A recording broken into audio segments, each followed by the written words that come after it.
بسم اللہ الرحمن الرحیم، حسبنا اللہ و نعم الوکیل، نعم المولا و نعم النصیر۔ آج دھرنا ہے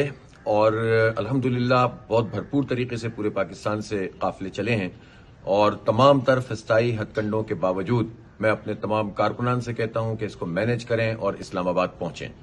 ہم پرامن لوگ ہیں، پرامن رہنا چاہتے ہیں، اور اس کی تمام تر ذمہ داری اب حکومت پر عائد ہوتی ہے کہ وہ امن کو کس طرح سے قائم کرتے ہیں۔ ہمیں اسلام آباد پہنچنا ہے، ہر صورت میں پہنچنا ہے، یہاں دھرنا دینا ہے،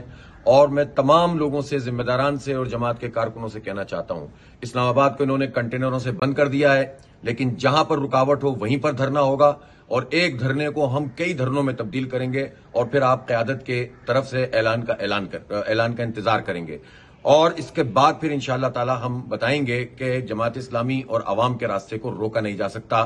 ہمیں بجلی کی قیمتوں میں کمی چاہیے، ہمیں آئی پی پی سے جان چھڑانی ہے، ہمیں تنخواہ دار کے سلیب کو ختم کروانا ہے، ہمیں ٹیکسوں سے جان چھڑانی ہے، ہمیں آٹا، دال، چینی، چائے کے ٹیکس ختم کروانے ہیں، اور ہم عوام کے لیے نکلے ہیں، اپنی ذات کے لیے نکلے ہیں۔ نکلیں، پہنچیں، اسلام آباد پہنچیں، ہر قافلہ، ہر راستہ اسلام آباد کی طرف آئے گا، اور جہاں روکیں گے وہیں دھرنا ہوگا، پہنچیں گے انشاءاللہ، اور ہم حکومت کو بتائیں گے کہ انہیں پیچھے ہٹنا پڑے گا۔ سبسکرائب کریں اور بیل دبائیں تاکہ کوئی خبر رہ نہ جائے۔